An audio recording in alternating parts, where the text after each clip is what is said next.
You're told, don't worry about it, you can pay later. But later comes with interest. And interest is where the trap begins. Section 2. Types of debt, good versus bad. Not all debt is created equal. Let's break this down simply. 1. Productive debt, often called good debt.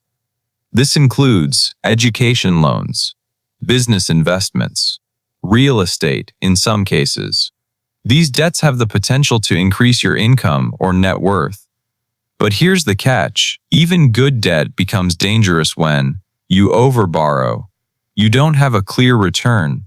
You rely on assumptions instead of reality. A degree doesn't guarantee income. A business loan doesn't guarantee profit. So even good debt can quietly become bad.